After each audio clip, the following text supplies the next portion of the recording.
2. I put in the catalogue that they're animation, but that's unfair to the film and probably incorrect. But nonetheless, the director of Displacement Part 1, Displacement Part 2, David Michael Adams is with us. So you want to come down?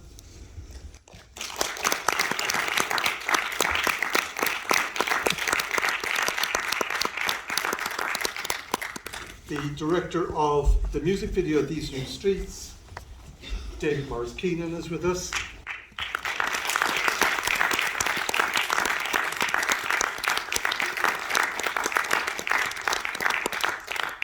Rachel Arrer, director of the Paradise Repair.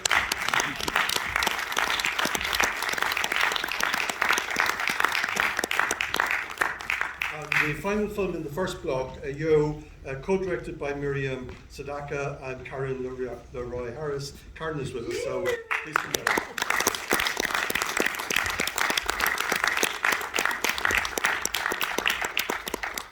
So I think great credit is due to all of you for having completed a film, and it's a great honour for us to be able to screen your work in the festival. But as we have you, we may as well take the opportunity to ask you a couple of questions about your film. David, Displacement 1 and 2, you're using film to convey a message, a vital message about environmental issues, etc. And you use imagery, but you also use text and to convey information and statistics and advice and warnings. So the text seems to me, and the way you use text, the visual element of the text, is central to what you're doing, as well as the imagery you use. Yes, absolutely. So the environmental crisis that we're facing at the moment, it's been something I've been very passionate about and have been learning and absorbing as much information as I can. It's a very, very big topic. It's a very important topic, and the more I learned, the more I realised that I needed to put something out in my own voice, way of explaining what's going on, because a lot of the times you have a conversation with someone and it's too much, they don't want to hear about it. Everyone's got their own problems, everyone's got a life which is filled with anxiety and day-to-day issues. So I decided to condense what I could into a 4-minute short film, which is now 2, soon to be 3. And to basically break everything that I'd learnt down into a certain artistic avenue, I guess, but also to bring in the facts and the figures, which are also incredibly important, but to soften it with a dialogue which is slightly more poetic and easy flowing.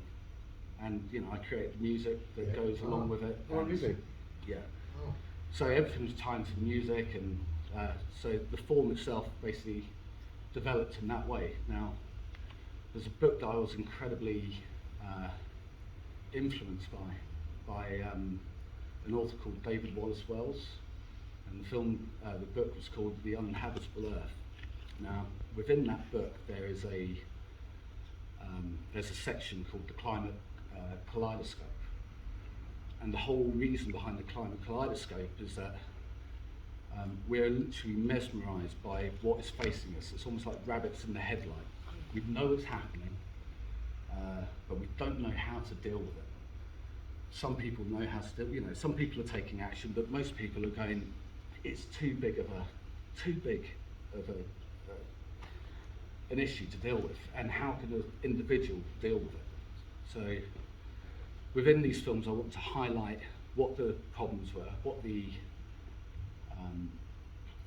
issues were, the statistics to go with it, but also give a positive message at the end as how we can actually go about making the changes that we as a collective race are going to need to face. And like I said, I just broke it down to as minimal elements as I could. And obviously, I built one film, and then I was just like, I haven't even touched the surface yet. So I've got a second film, which we're going to see today. And like I said, there's a third one in the pipeline, and maybe a fourth, but they take a long time. So it's an important project, it goes without saying. So well done. Thank you. These Mean Streets, directed by David. I said directed by David, but you're all over that film. Yeah. I mean, it's your music, yeah? Yeah. And you're in it, and you directed it and produced it, Yeah. obviously. So. Yeah. We were speaking outside. You made it in Japan. Yeah, it sounds bougie, but it was. I just thought I'd make the most of a trip. I basically was lucky enough to utilise some contacts, met travelling, and I got offered some gigs in Japan, which I couldn't turn down. So on my way there, I so happened at that time I was coming close to the end of an EP of 5 tracks, so I thought I'd make the most of it. Initially, my friend Gattis, who was the videographer, his brother was due to come with me instead. He was a musician who plays with me, but we had to pull out with work commitments because we changed the dates, and luckily his brother took his place, and it turned out to be a blessing in disguise because we managed to capture some amazing content, and it felt very like I've made some other music videos, but this one, because it was so kind of thinking off the cuff, and we had a kind of loose storyboard, but that initial excitement you get from kind of coming up with an idea and then being able to execute it within 20 minutes, whatever, because you're just seeing something as you're going through, knowing that we weren't able to revisit that location again, and just kind of capturing scenes. So it was quite fun capturing maybe the ending before the start, and then putting this bit in here and kind of think of it in terms of continuity. As far as I understand, the convention is that musicians engage a director to make a music video, but you're doing it all. Well, I've got no money. Welcome to the club. Yeah. But I found that the creativity definitely comes, like, there's a natural trickle down. You know, I'm into my art before music anyway, so, you know, to really capture that creativity, it goes into all facets. And has it worked for you doing a video for your music? Yeah, I've worked in the sense of, like, being able to create one and merge it and kind of, you know, feel like it is part of what the music is about. I feel like equally co-director and videographer, my friend Gattis, was normally used to working, being given a kind of goal and executing it himself, but he enjoyed very much collaborating on the kind of creative aspect as well for him, and he would have maybe done things differently. So between us, we kind of found this kind of middle ground, which is quite fun. Yeah. Rachel, parables are great things. I mean, in a complex society, parables can help us understand complex issues. And yours, it's in the title, The Parable of the Leaf Blower.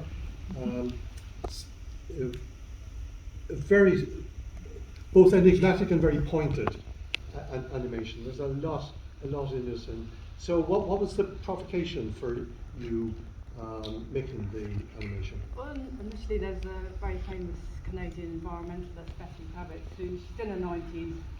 She's got 5 kids and spent a lot of time in prison. She's an environmental activist.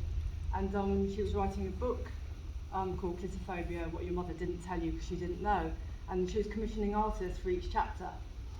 So I was sort of known for my sculptural work, so I was commissioned to respond to the chapter on technology and environment. So basically, that's what I did. I was in between studios. I didn't have a studio at the time, so I was moving back to Jersey from London. So just the idea of an animation came in my mind, because I'm not an animator. So I just sat on my laptop at home and made it. I mean, we can talk later in the bar because I have loads of questions to ask you. But you say technology and the environment, but one aspect of it in the film is there isn't technology. There's a broom. I did, yeah. I guess I was using the analogy of the leaf blower, I suppose. In a way, it's a sort of represents sort of patriarchy. But I think it's just the way. So my background is technology. I spent 30 years programming, so that was my job. And a lot of my sculptures are digital, so that sort of came into the work. But it was just I hate leaf blowers. And it's just the noise and the uselessness pictures of them, and they're sort of, you know, they look right phallic, and you never really see women using them.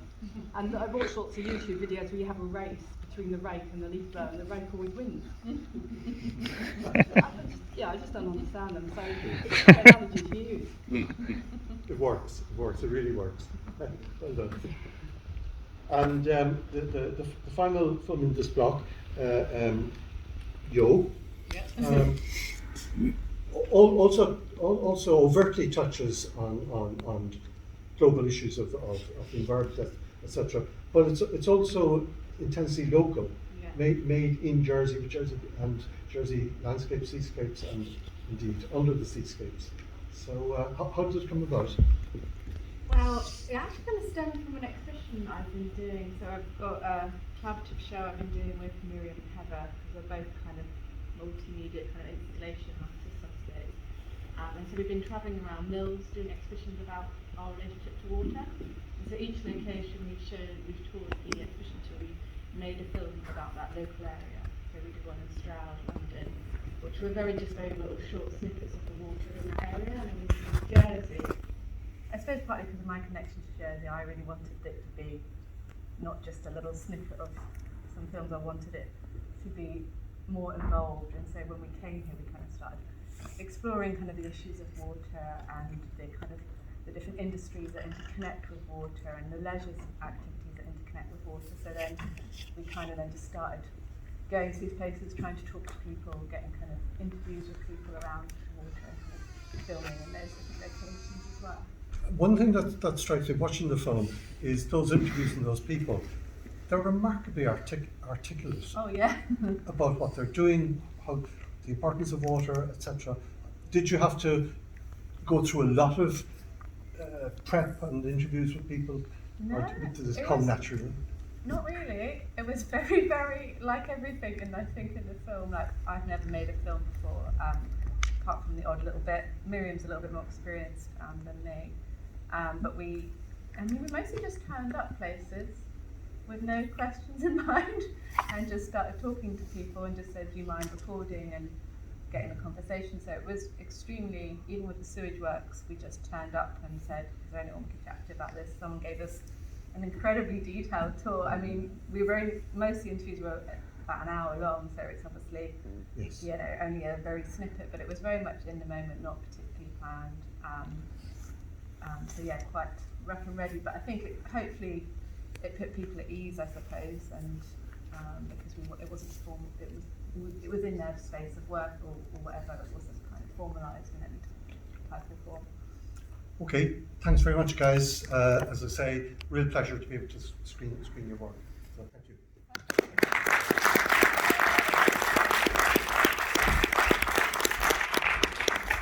And in the second block, we have another few filmmakers to introduce to you. So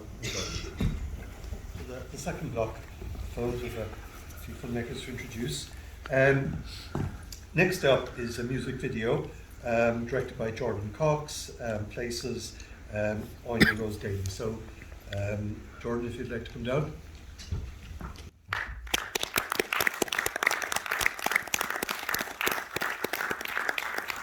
And that's followed by Silent Hill, Road of Guilt, co-directed by Lee Thorne and Ruben Otto.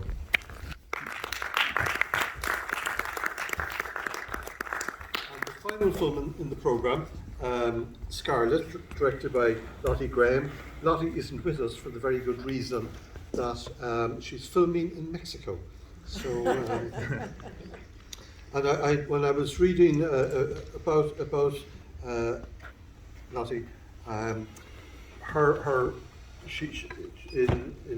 some years back she received a script award from Art House in Jersey, which we saw them mentioned in the credits of Low there. So clearly Art House are doing good things for filmmakers.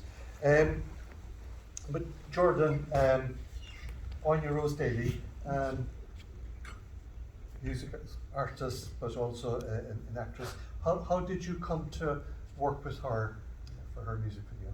So I've known Anya for probably about 10 years now. We know each other really well, so we've worked together on loads of things with her as an actress, so a lot of my student films and those kind of projects. And we've always wanted to do a music video. She's always been working on music on the side of her acting. And then it must have been in between lockdowns in 2020, we were talking about her releasing her first EP or her first singles, and we just decided to go for it. It was a song about her experiences with anxiety, a lot of which we lived through together. So it was, something that meant a lot to both of us. So it's nice to bring that into something bigger. And water features also. You didn't make it easy for yourself. There's underwater sequences. Yeah, so we shot in basically a big fish tank type thing. There's like a swimming pool with a big window on the side, which we just chucked some furniture in, essentially. Yeah, it was pretty hard work. And has the music video gotten out there? Yeah, it's done pretty well. We've been in quite a few festivals, and it's on YouTube. It's doing quite well. And yeah, we were also maybe with support from Art House. We don't have the credit at the end, so I thought I'd say that. Also support from Art House. Yeah, which is amazing. Good. Silent Hill, Road of Guilt. I've used the term because I picked it up from your text, fan film. So for those like myself who are not so aware of fan films, so what's that all about? I think you'll be the best person to talk about. Yeah, so basically, Silent Hill was originally a computer game in 1999, and in 2001, Silent Hill 2, the second game, came out. And I've always loved the environment and the way it was put together. So for the 20th anniversary of the computer game, we thought it'd be quite nice. I built costumes, and I'd made some costumes to go to Comic-Con with, but unfortunately Comic-Con and everything was closed because of COVID. So I said to Ruben, if I throw a little script together, do you fancy making a little short film? And that's what happened. So when I say fan film, I've written it in a certain way where anyone who doesn't know the games can still watch and enjoy it. But there's a lot of Easter eggs thrown in there for people who are fans. So we have had a lot of response from people. When we put it online for the anniversary, we had people from all over the world looking for the Easter eggs and sending us messages on what they found. And even people who are actually in the computer game themselves have contacted us and said that they just love it. So it's been a really good kind of, it could have gone one of two ways. Yes. We could have written it and it could have gone down like a lead balloon, because we've taken two of the main characters that everyone loves and then put our own spin on them. Because fans are very protective. Touching a fan base like that, it can go one of two ways. And I think that's why I think it was very important not to be too game driven and to tell the original story, but using that universe. Otherwise, you'll be upsetting real fans and like me. Yeah, like you. So I think me not knowing much about the universe allowed me to do my own take on it, and just basically because Lee knows too much about it, and I think he would have been way too driven into the fan route. So having somebody that don't know much about Silent Hill with a new take on it, I think we worked well together. Yeah, because I worked more on the characters and the script and story, and you were working more on the environment and the cinematography. Yeah.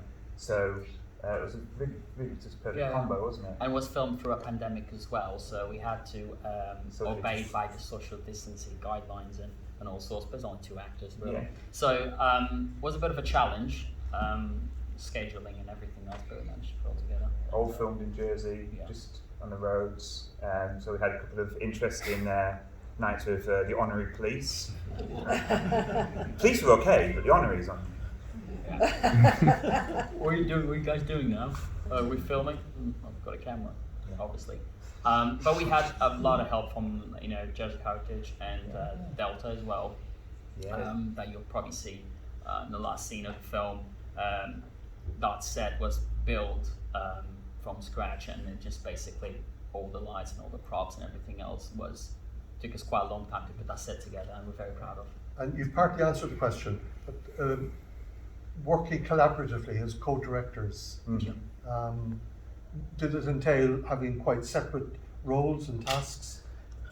Not really. No. Not We really. just kind of we'd each be throwing out, we were bouncing off each other while we were filming. So Ruben was behind the camera, I was focus puller, and we would, obviously I'd wrote it, then I storyboard everything, you see, and then I make a video storyboard and I watch it back, or we watch it back, and see if it's boring or not. And the first draft, I was like, written the script, this is going to be great. Watched back the drawings and was like, a bit boring this. So went back in there, added a bit in, and then, so we just kept bouncing off each other, didn't we? Yeah, so the film script ended up being quite a bit different than the first draft, but Yeah. For the best. Yeah. I mean, not knowing the video game, one of the things that I really enjoyed about your film is atmosphere. Yeah. You know, it's Which is something that is very shown in the game, the atmospherical, because it's basically, you know, it's almost like an underworld. It's 3 realities. Yeah, so it's not really like reality in a way. So it's what's a bit you'll challenging. find out. so. I'll leave it there. I've loads more questions. Maybe you have questions or feedback, and I anticipate and hope that the filmmakers will repair to the bar afterwards, where we'll all have an opportunity to pester you with more questions. Definitely. Cheers. Fantastic. Thank you.